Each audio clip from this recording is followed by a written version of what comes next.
जी viewers, बोले तो channel में खुश आमदीद। आज ईरान और इसराइल के दरमियान जारी जंग पर बात करेंगे, लेकिन रवायती वीलॉग्स की बजाय मैं आपको जरा मुनफरिद और गहराई में मालूमात देने की कोशिश करूंगा और जो खबरें मेन स्ट्रीम मीडिया या वीलॉग्स के जरिए नहीं पहुंच रही वो बताने की कोशिश करूंगा। आखिर तक साथ जुड़े रहिएगा। वीलॉग दो नुकात पर मबनी होगा। पहला, जंग की रिपोर्टिंग और न्यूज डिलीवरी, यानी कब क्या हुआ, कैसे हुआ और किस हद तक हुआ। और दूसरा नुक्ता ईरान और इसराइल की कुव्वत के मुआवजे का होगा। देखेंगे क्या क्या वाकई ईरान इसराइल का मुकाबला कर सकता है, ईरान मुकाबला कैसे करेगा, और ईरान की जो कमजोरियां सामने आई हैं वो भी डिस्कस करेंगे कि इनकी वजूहात क्या है। यानी पहले रोज इसराइल ने जिस तरह ईरान को बड़े पैमाने पर नुकसान पहुंचाया वो कैसे मुमकिन हुआ, और क्या आगे भी ये मुमकिन है, या ईरान इसराइल को अब ऐसा मौका दोबारा नहीं देगा। अच्छा, ये दूसरा नुकता बहुत अहम है, इसलिए आखिर तक साथ जुड़े रहिएगा। चलिए आगाज पहले रोज से करते हैं। जैसा कि आप जानते हैं कि 13 जून को इसराइल ने ईरान पर एक भरपूर हमला किया, जिसमें ईरान के आर्मी चीफ, पासदार ने इनकलाब के कमांडर समेत टॉप की फौजी लीडरशिप को शहीद कर दिया। ताहाल ईरान के 9 एटमी साइंसदान भी शहीद हो चुके हैं। नतंज, फर्दो और इस्फहान में जोहरी साइट्स पर भी इसराइल ने हमले किए। अलबत्ता न्यूक्लियर साइट्स को ज्यादा नुकसान नहीं पहुंचा। जवाब में फिर ईरान ने भी चंद घंटों बाद ही इसराइल पर मिसाइलों की बरसात कर दी, जिनमें से कुछ मिसाइल ने इसराइल में टारगेट्स को कामयाबी से हिट भी किया, और इसराइल ने काफी तादाद में मिसाइल इंटरसेप्ट कर लिए। यानी इसराइल ने अपने फजाई दफाई निज़ाम से उन मिसाइलों को हवा में ही नकारा बना दिया। फिर 14 और 15 जून की रात को भी यही सीन दोहराया गया। ईरान ने 100 के करीब मिसाइल इसराइल के मुख्तलिफ शहरों पर फायर किए, जिनमें से ज्यादातर इंटरसेप्ट हो गए और चंद हिट हो सके। अलबत्ता एक मिसाइल हिफा में इसराइली अहम टारगेट को भी हिट करने की इतला अभी तक मिली है। अच्छा, बज़ाहिर यह समझा जाता है कि ईरान के सिर्फ चंद मिसाइल ही चौंके इसराइल को हिट कर सकते हैं और बड़ी तादाद नकारा हो जाती है, इसलिए ये नाकाम हमले होते हैं। लेकिन ऐसा नहीं है। इस मामले के पीछे जो स्ट्रेटजिक डायनामिक्स हैं वो सती खबर से कहीं आगे हैं। दरअसल इसराइल ने एक मिथ बनाई हुई थी कि इसका दिफा नाकाबिले तस्खीर है। खुद इसराइल लबनान, गजा, शाम समेत जिस मुल्क में भी जाकर हमले करे और जंग लड़ता रहे, उसके घर तक जंग कभी नहीं पहुंचेगी, और इसराइल का फजाई दफाई निज़ाम शहरियों को महफूज रखेगा। लेकिन ईरान ने यह मिथ तोड़ दी है। ईरान ने इसराइल के कैपिटल तल अबीब में तबाही मचाकर ईरानी फौज के GHQ को मिसाइलों से हिट करके और इसराइली फजाई अड्डों को टारगेट करके ये मिथ तोड़ी है, ये ख्याल तोड़ा है, और इससे इसराइल बहुत हद तक हिलकर रह गया।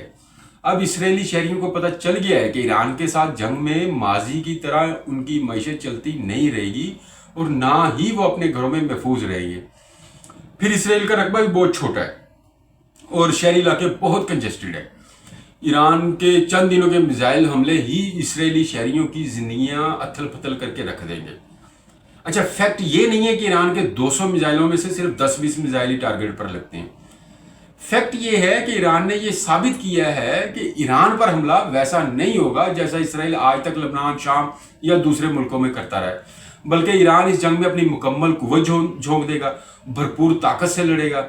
ईरान ने यह इरादा जाहिर कर दिया कि जंग इसराइली जिंदगी को भी हलचल में तब्दील कर देगी और इसराइली मईशत को ठप होना पड़ेगा। और ये फैक्ट्स बहुत ही अहम है, मामूली नहीं है। आज तक की सूरत में ये फैक्ट इसराइल और इसके इत्तेहादी अमेरिका समेत सबको महसूस हो रहा है। हाँ, अलबत्ता ये भी नहीं कहा जा सकता कि आगे की सूरत क्या बनती है, क्योंकि जंग हर दिन के साथ नया नतीजा लेकर आती है। मिस कैलकुलेशन में जंग के डायनेमिक्स बहुत अनप्रिडिक्टेबल होते हैं। हर रोज सूरत हाल नई करोट लेती है और लेगी। तो आगे की सूरत हाल अभी डेवलप होगी तो फिर उसके कोई तनाजर बनेगा। अब दूसरे नुक्ते की तरफ बढ़ते हैं। ईरान का पहले रोज इतना बड़े पैमाने पर नुकसान क्यों हुआ और ईरान कमजोर क्यों नजर आया? दरअसल इस जंग में ईरान का मसला सिर्फ इसराइल नहीं है, बल्कि इसराइल के गिर्द खड़ा वो आलमी दफाई हिसार या इत्तेहाद है जिसके सामने ईरान बेबस है। एक तरफ ईरान मुकम्मल तौर पर तन्हा है और दूसरी तरफ तकरीबन पूरी दुनिया की ताकत खड़ी है।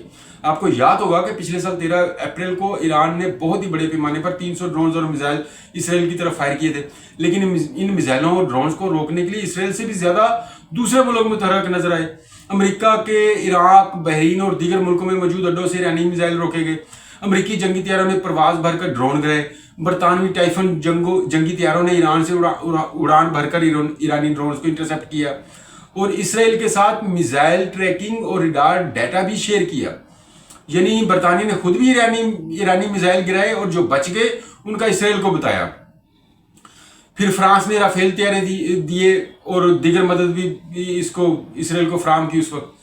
اور سب سے غلیظ کردار مسلمان ملک اردن کا رہا، جس کے ملک میں موجود صرف امریکی اور برطانوی اڈوں سے اسرائیل کی حفاظت نہیں ہوئی، بلکہ اردن نے خود بھی ایرانی میزائلوں اور ڈرونز کو چن چن کر مار گرایا، اور اسرائیل کے ساتھ ڈیٹا شیئرنگ بھی اردن کرتا رہا.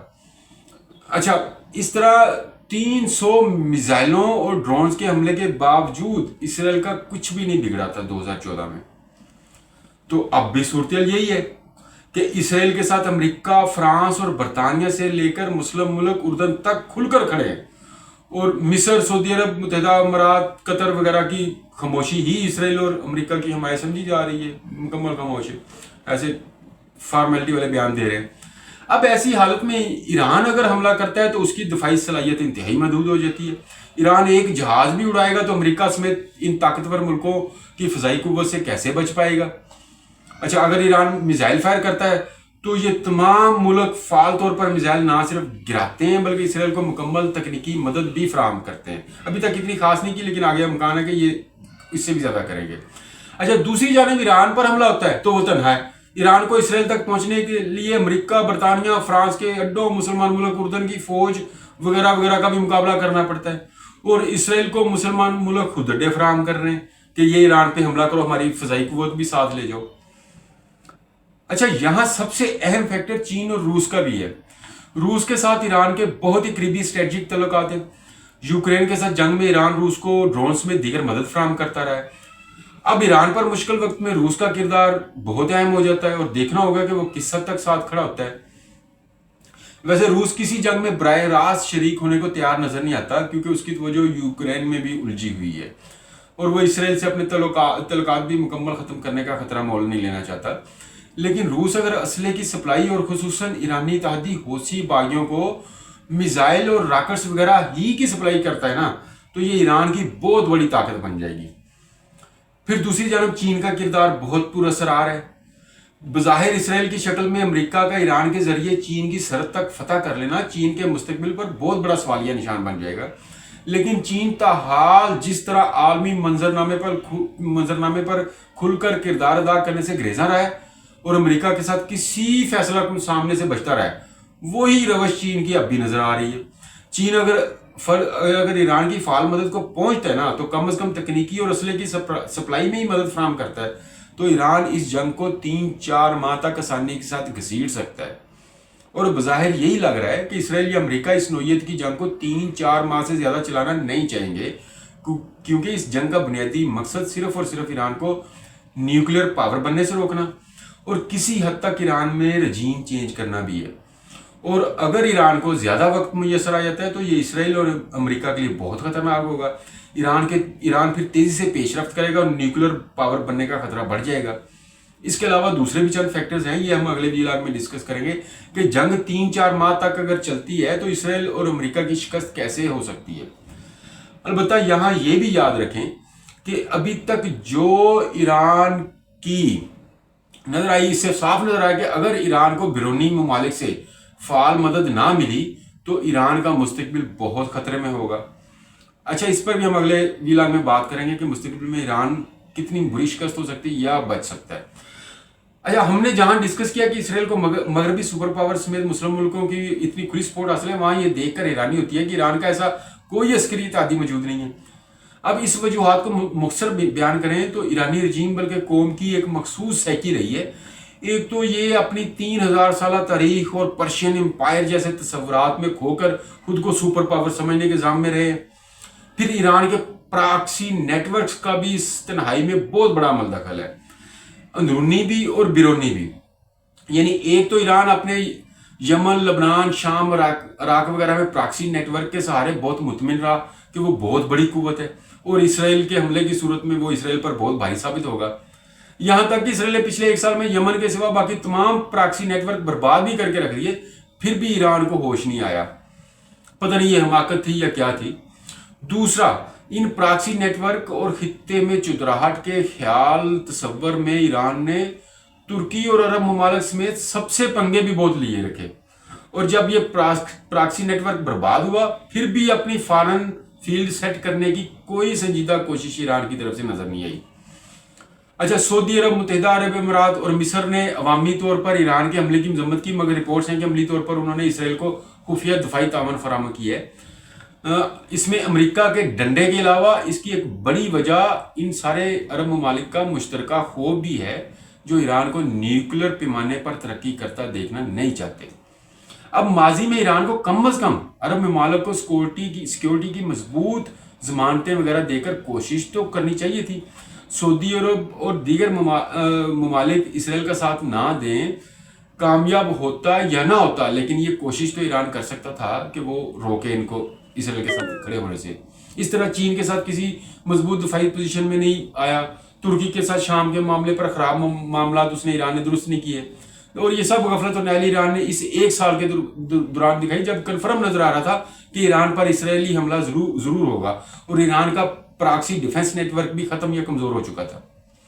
अच्छा, प्रॉक्सी नेटवर्क्स की बात करें तो यमन के हौसी और लबनान की हिजबुल्लाह अभी तक भी बहुत हद तक ईरान की ताकत है, और अगर ये दोनों ग्रोह आने वाले दिनों में सरगर्मी दिखाते हैं, और खुसूसन अगर रूस के जरिए हौसियों तक असले की सप्लाई जारी रहती है, तो ये इसराइल और अमेरिका के लिए बहुत भारी पड़ सकते हैं। यहां भी रूस का फैक्टर सामने आ रहा है, यानी ये वाजे है कि ईरान को इस जंग में सर्वाइव करने के लिए फाल और वाजे बैरूनी मदद की फौरी जरूरत है, वरना सब कुछ मलियामेट हो जाएगा।